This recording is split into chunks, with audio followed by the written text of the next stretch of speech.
What is up, bros? It's me, Josh, here. In today's video, we're going over something pretty cool. It doesn't happen too often in World of Warships, and that is the Solo Warrior achievement. Now, on my main account, we're playing the alt account on this game. On my main account, I have about 13,000 games or so, and I have 2 of them. In this night, we were playing the YueYang a lot. We were working on some campaigns, some extra stuff, grinding out free XP for some ships. Just really working on a couple things. We were playing a lot of tier 10 destroyer. We actually got 2 solo warriors in one night within 4 games. 3 games dividing each of them. We got 2 solo warriors. So I actually have 3 in. It was at the time 477 games on my alt account. I had 3 solo warriors. Now on my main account, I have 13,000 games, just about 13,000 games, and I have 2 solo warriors. So that was actually kind of funny, but this night was pretty insane. Played a lot of YueYang, and I know I've been making a lot of YueYang videos recently, but it's basically the main ship we're playing right now, working towards stuff. And on this new account, we really are kind of working towards things. This is our only tier 10 right now, so that's what we kind of have to use to work with. But this new account's been a lot of fun. If you guys don't know, we're playing, we're doing 2 new YouTube series, a new player series, as well as a road to tier 10 series on this new account. So that's the reason why we're doing this. So it's actually been kind of fun. But per usual, the YueYang is insane. I love this ship, and it's so much fun to play. And man, this thing really can get going. It's just so freaking strong. But the main thing about this game is the art of the solo warrior, and really kind of what it takes to set it up. Now, most of the time, the 2 classes that are going to get solo warrior the much are aircrafts, as CVs, as well as destroyers. The reason being, they can be pretty hard to see, and can be, they can be stealthy, get into situations, and blah blah blah. It's the 2 main classes. You can get them with plenty of other ships, especially stealthy cruisers, even battleships are slaying hard. But the ability is playing the good fundamentals of a destroyer, setting up in a situation where you can get the caps and get map control, and then of course wait out the game if you have to, which is one thing you can do a lot with a destroyer. Most times with CVs, you can end up probably killing out the ships, because you're basically never going to be spotted. There's a fantastic kill right there to start the game off, and really just. But the main thing is, as a destroyer, you just need to play good fundamentals, and that's getting map control. As you saw, our Z or our Z right there wanted me to go way wide on this on this to do like a weird torp flank, a long torp flank or something like that. No, I'm going to pass on that. The main reason being is we have the DD advantage right now, and we need to be focusing on, as you can see, our Fletcher obviously took a torp right there, or just took a bunch of damage. Me going out where caps aren't is not it's not what's going to win you games. When you have a DD advantage, you want to take care of that DD advantage. Yeah, there's a couple ships over there, but me going out there, I can't really do much, right? And so what I want to do is I want to support. I have a Cleveland right here that apparently has a good shot. He killed a DD, as well as a DM that I know is a solid player behind me, and we have some ships that are relatively low or kind of offset. Me going out to the 9 and 10 line is not going to get us the win, but them having ships on the 9 and 10 line is fantastic for us. Reason being is we have ships that are close to caps, they have ships that are away from caps. So instead of me going that way and being some random hero going that way and getting those kills, I want to support basically this DM. So as we see, we have 2 battleships here. Whenever you can find a great player that's in a really strong ship like the DM, you want to kind of set up a situation where you can basically assist them. And that's what you want to do with a DD. You want to get out there, one, help control the cap. As you see, they are sending a Richelieu and a Bismarck to the 9 and 10 line. That's fantastic for us. Reason being, there's no cap over there. So we want to get control of that cap and help support these. As you see, a lot of their ships are over A, but we're basically 1v1 over there, so that's fine. And we are getting more ships towards the center of B cap, so we can start taking that. That's what we want to do. So what I want to do is kind of help support this guy. I should have actually laid the smoke here. I messed up on this. This was on me, and we end up losing our DM because of it. So a little bit of a bummer, but I didn't think he was going to push up kind of like he is. He put it a little slow, and so I thought he was going to play a little safe here. And a DM versus broadside Hindi is pretty nuts. But with the Bismarck here too, I want to get these torps on and then at least protect him from this. So then he could, since the Richelieu is going that way, I could put these torps out, hit this Bismarck really hard, and then be basically good and help protect our DM. But in the end, I want to go bring these torps back on him and get his as much cover as possible, because even with the smoke, firing smoke penalty, we can get into a situation where he's still far enough away, as you see the YueYang's going there. But basically terribly timed. We do put a decent amount of damage into him, and I wish he just basically would have sat broadside. He ended up not going broadside. He ended up trying to save himself, which is completely understandable. I should have basically laid the smoke all at the start. We got really unlucky, only hit the one torp on the Bismarck, so we got two actually. So this ended up being kind of a crap situation, which could have been a lot better. If he basically would have stayed there, he would have taken way less damage and just chilled in smoke. But in the end, there's only so much you can do, so it's as good a trade as possible. But as you see, one thing we're looking at right now is who has the caps and how many DDs are left, because that's what we need to worry about. And for me, I'm just trying to get this guy as many spots as possible while they waste as many ships. They have 4 ships on the 9 and 10 line. Still, there's no cap that's spawning there. There's no cap that randomly comes up. Basically, they are going to have 2 massive mountains in front of them that they are not going to be able to do anything else with. But me, basically, I'm looking at this. Our DM's going to die, and we need to get control of the other side.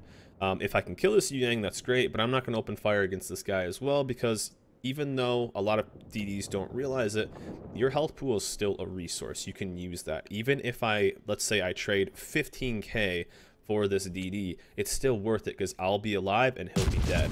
So what I'm trying to do right now, break my line of sight with this Hindenburg, and then get this YueYang to bait the shot, which he ends up doing, and we're going to end up trading a little bit of life. I do have to worry about the Mogami, but I don't want the Hindenburg to shoot me. So we want to get some decent little trades with this guy, get him down, so I know I can guarantee that I'm going to win the fight against him if I ever see him. So that's what I'm trying to do, as well as we're going to get away from this gearing as well. That's basically what I'm trying to do, is I'm trying to ensure that I can win these fights, and if I need to, I can win a 1v2 against that gearing and the YueYang. YueYang's going to be on about 7k. We actually pushed him away, so that's even perfect. We locked in that B cap as well. Again, for the red team, still no 3rd, 4th cap, or the 4th cap over there, so that's fantastic. As you can see, they have 4 ships over there for our 1 ship. That's about as good as it can get. And if you include basically the 8 line that way, they have 6 ships to our 2 ships. So that's amazing. We can work on these other ships, and I can rotate over, because 1, I know that their 2 destroyers are that way. And then what does that mean? We have a Shima on the 1 line. We have the Fletcher over here as well. We have me. So what we can do is we can delay that side, get that. I can then kill this YueYang, which is pretty nice. He went a little greedy right here. I think he's a radar YueYang, which is fine. I tend to run radar YueYang, and this is a good conversation we had last night on the stream as well. Was radar versus smoke, and I played the entire ranked season with radar, and the reason being was, and I put a little faith in my shot here. The reason that I use radar in ranked, or even in a clan battle season, and smoke in randoms, is in ranked and clan battle season, you're a bit more of a support class than you are a pure DPS class. What do I mean by that is, ranked in clan battles, you can kind of trust your teammates a little bit more, and before everyone's like, oh, you can't trust anybody in ranked, the skill level is going to be a little bit higher. People are going to kind of know what they're doing, and one thing you're trying to do is you're trying to help support the players that are there. In random battles, especially solo queuing, there's 11 people that you can put 0 faith into, and sometimes you just have to, but you can't really trust anybody. So in random battles, you're going to tend to be a bit more of a damage dealing class instead of a support class. So when there is a situation where you can trust people a little bit more, radar is going to be better, because you're trying to set up for the kill for those players. In random battles, you really can't trust too many people, so you know, in the end, you're going to want to be able to do as much as you can to carry as much as possible. Ranked in clan battles, it doesn't quite need to happen as much. But one thing we're doing right now is we are sitting to get some trades, and we need to get this kill on the Salem. The Salem has a great heal, so we want to get that kill. You can call this a kill steal, you can call it whatever, but he's not dying, so I don't even care about getting this kill. I just want to get him off the field. But you can call that a kill steal or whatever, but I call it getting the ship off the playing field and give us a better position. So we're starting to lose some ships, but one thing we're looking for right now is we own 2 caps, and we have 2 destroyers to their 1. And I think what's left is the gearing. So the gearing, we know, has a decent amount of life left. He was almost full when we saw him, but we're trying to get into a setup. This Cleveland's playing great too, and I missed up my torps. I should have just launched them there. I thought about it. My gut feeling was right, But I should have just launched those. He would have taken the full broadside and probably could have flooded him out on the next salvo. So this is kind of a little bit of an interesting thing. We have 3 battleships over here. We have the Shima. I imagine a Shima can take out the Iowa by himself, and then perfect situation. They're so out of control. Again, they went all the way to the 9 line. They're starting to rotate back, but they're super far away from kind of getting another cap. They're not pushing B cap. They have A cap, but we have a Shima there that can potentially, you know, get that kill, cap that back. That's the perfect play, right?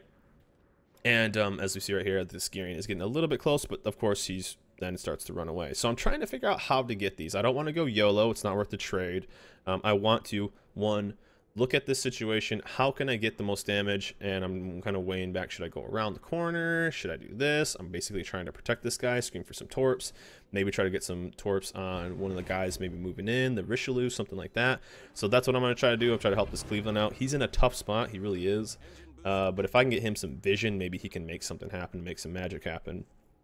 I'm thinking, hey, maybe this Monty or something will push in through this aisle. But really, I think our win condition right here is just us getting the 3 caps and then slowly trading maybe 1 for 1 throughout. That would be the best situation. Kind of just waiting for our Shima to get those kills, and if we can get that cap control. Because if you get 3 caps, you know, you don't need caps to win. They just make it much easier. And I was trying to lay down some smoke so this guy could blind fire here, because those battleships won't get him spotted. So if I lay a decent wall of smoke right here, he can do damage without being spotted. So 200 IQ plays, trying to help this guy out as much as possible, because he's playing really well. So you want to kind of help the people that are playing well and support them as much as possible. So the model right there, basically thinking, I don't want to get blopped. I have 11k. I played the Yamato for during the rank season a decent amount. And I know for damn well sure that I can do 11k to a destroyer if I really try, especially if it's angled away. Smoke isn't going to end up working because the Yamato will then detect them, but still, we're going to try to pump in some damage, maybe get a torp hit. In situations like this, it's not so much about getting all the torp hits, it's about forcing repairs. That's where you're going to get. And it seems like the replay's a little bugged right now. Looks like it's clicking on the wrong thing. So that was obviously the Yamato wasn't clicking right there, and it looks like the Monty is not clicking up for the torpedo tubes. So me just trying to get away. It's just super important that I live right now. But this is kind of an interesting one. Right now, the Iowa is leaving ACAP going north, and that's fine. That's good. That's perfect for us. Our Shima is completely leaving the cap. If he could just get that cap, we have massive control. So I'm like, hey, Shima, can you get ACAP? That is an easy call for me to just go get A cap, because what does that do? That gogs us up with 3. They're just starting to push B cap. They have 2 DDs. He can get that, then come back. This is just an easy game the rest this way. But this Shima doesn't do it, and that was kind of the interesting part. And as you can see, our guys are slowly YOLOing in one by one. Our Z's pushing in. I think he's even gunning down. They have a bunch of ships, and I'm pleading to this guy to go cap A cap, but he just won't do it. He just won't do it, and so that's a bit of a bummer. So then I'm going to get into a situation where, okay, well, I'm going to have to go that way. If he doesn't cap it, I want to cap it, because 1, he's obviously looking for damage, and 2, you know, I want to win. I want to win this game. We've worked really hard. We played really well. The Cleveland's playing great. We got the kill at the start of the game, and so people are working really hard. And this Shima, I don't know if he doesn't have last spotted or what on his map, but instead of going to A cap and just capping that and then joining for the farm, right? We have a lot of battleships right here just to farm damage with. He's decided to come to B cap and get killed. So instead of just basically getting a free win and then coming to farm, the greed got him. So now we have to try a little hard. Now I'm forced to go to A cap. Luckily what he does is that he at least gets a trade. He got the Iowa, so that's kind of nice, and that's a big point swing for us. And we're trying to get, if we can, I don't want to hit that guy with a torp, so that's the one range I'm kind of looking for. So I want to get the reset. I don't want them to cap B, because 1, we've just held caps. Caps are so important. If we can just focus on this guy, that looks like the Yamato probably won't get to the right spot. But we want to get resets. The Z trades for the Richelieu. or he gets the gearing, so that's really, really good. So we have the chance of just basically being stealthy. We just need to lock in, kill this battleship if we can, and then, you know, maybe put some torps. But I mean, the main thing is getting yourself set up that you can just cap it out. And there's nothing wrong with that. You know, there's always like the jokes of people saying, oh, that's a lame way to win, you know, fight like a man, blah blah blah. We kind of make fun of that a little bit on the stream. And okay, looks like they're back to normal. And now I thought this Yamato might back up here, and he completely juked me, so props to Midnight 70. But what would have been nice too is if that Shima would have locked in the A cap. You know, obviously our battleships are YOLOing in. There's four there's 4 ships to our 1, so our GK, which was extremely low at the time, still marched in. We're gonna get as many resets as possible, get a ton of XP, and send those torps in. Now I have about 7k. His guns are the wrong way. I'm pretty safe that I'm not gonna get one shot here by something from range, although it could happen. But we bought us as much time as possible. We're going to go to ACAP though, lock that down, and basically, you know, I imagine this will just slowly tick out, and it'll be kind of a boring rest of the game. You know, kind of uneventful, really. But this is something that should have been done already. We basically would have saved the points from the Shima, and we will lock that in, have 3 caps capping. If he would have capped it already, we probably would have been somewhere near, I mean, 800 already, would have been near another tick. About 850. We would have been near 900, so we would have been basically close to a game over already.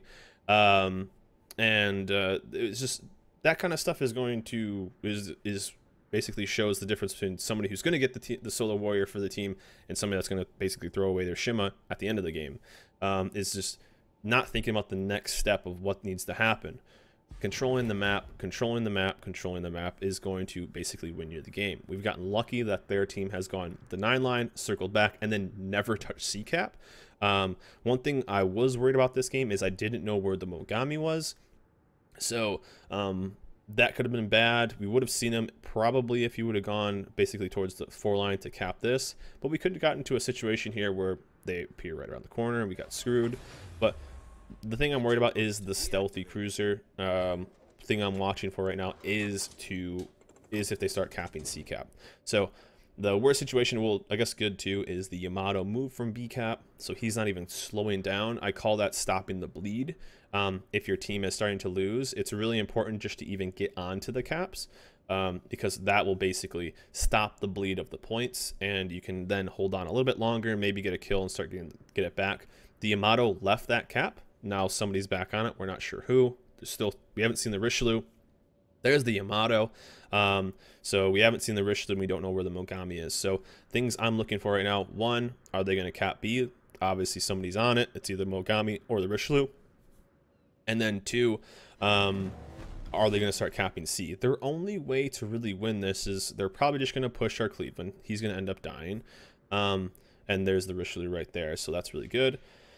So for me, okay, the only way we lose this game, the only way is if they start capping this cap right now. If they start capping C cap right now. Luckily, I don't think we even see the Mogami for the rest of the game. Luckily, he goes the other way, and I think we get a nice little bit of damage here on either the Hindenburg, but there we go. It's all about controlling the map and staying alive. This game would have already been over if the Shima just played the good fundamentals about capping caps, and he could have gone in and started farming after that. But getting those caps, getting situated where you just control the map, and then you can basically then win the game. So this was our 2nd solo warrior on the night. We got 2 solo warriors within 4 games, which is pretty insane. And the YueYang continues to just be one of my favorite ships. We've been playing it a lot though, probably too much. But you know, hey, we got super lucky too. I have no idea where this Mogami ended up. Their battleships played great. Both of them have 4 kills. Well, the 2 is still alive. Both of them have 4 kills. And there we go. That early control over those C and B caps, especially the C cap. And we were able to hold on for the victory and basically stay alive and sail to the corner, sail into the sunset, turn on the Love Boat theme song, and snag us a win. A nice little 101k win. 3 kills. You know, task complete, 6 torpedo hits, but look at those, the solo base cap, the assisted base cap, and basically just the spotting for our team, and we'll take it home for the victory. Don't need to be flashy about it, but as long as you get the win, and get that solo warrior, which is pretty awesome. Again, our third solo warrior on this account in less than 500 games.